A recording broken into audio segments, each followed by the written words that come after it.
कामयाब होने के लिए याद रखिएगा, ये मायने नहीं रखता है कि आपने कितना किया, मायने ये रखता है कि आप कितना कर सकते थे।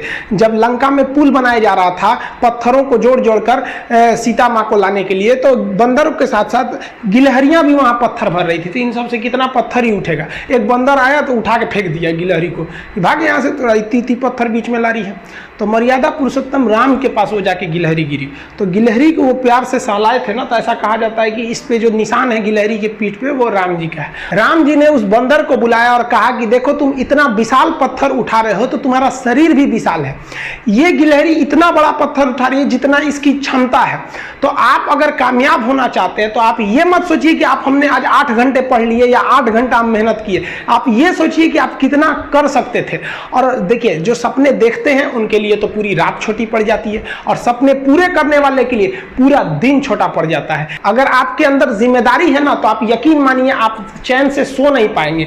जिम्मेदारी ऐसी चीज होती है जो रातों की नींद छीन लेती है। रात में जगने वाला हर लड़का आशिक नहीं होता।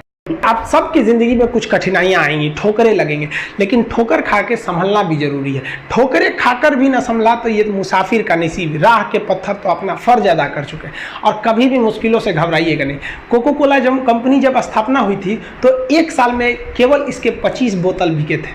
कंपनी का दिमाग हिल गया था। लेकिन आज के समय में दुनिया में हर जगह कोको कोला बिकता है, और इसने तो फिजिक्स को उल्टा कर दिया। लोग कहते हैं ठंडा मतलब तो कोको कोला। भाई साहब ठंडा मतलब वो होता है जिसका टेम्परेचर कम हो, लेकिन इतना भी कहा कि इसके आगे लोग भूल गए कि ठंडा मतलब कोको कोला नहीं होता है, ठंडा मतलब वह चीज जिसका टेम्परेचर कम है। इसलिए परेशानियों से कभी मत घबराइएगा। आगे बढ़ने के लिए तकलीफ का होना जरूरी है, क्योंकि छांव आते ही इंसान के कदम रुक जाते हैं और धूप में कभी कदम नहीं रुकते हैं। जरूरी नहीं कि हर चीज आपको किताबें और यूनिवर्सिटी में ही पढ़ाया जाएगा। बहुत सी चीजें हैं जो आपकी खाली पेट और खाली जेब सिखाएगी, जो आपको कोई टीचर नहीं सिखाएगा। कहते हैं जरा सी छेद क्या हो गई मेरे जेब में, सिक्कों से ज्यादा तो मेरे रिश्तेदार गिर गए। लाइफ में सबका स्ट्रगल होता है। हम लोग के भी लाइफ में बहुत तकलीफें आई थी। जिंदगी में इतने तकलीफ देखे कि अब अगर तकलीफ नहीं होता है तो तकलीफ होता है। जिंदगी ने उस मुकाम पर लाकर छोड़ा है जहां पसंद तो बहुत कुछ है लेकिन चाहिए कुछ भी नहीं।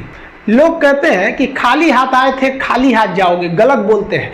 लोग भले खाली हाथ आते हैं लेकिन जब जाते हैं तो अपने साथ कुछ संस्कार, कुछ यादें छोड़ जाते हैं। एपीजे अब्दुल कलाम खाली हाथ तो आए थे, क्या खाली हाथ गए? हमारे जितने देश के लोग हैं उन देशवासियों के लिए एक प्रेरणा के स्रोत बन गए। लेकिन अगर आप खाली हाथ आते हैं और खाली हाथ चले जाते हैं तो आपका पुरुष योनि में जन्म लेने का कोई अर्थ ही नहीं बना। अपनी मंजिल को भुलाकर जिया तो क्या जिया, है दम तुझमें तो उसे पाकर दिखा।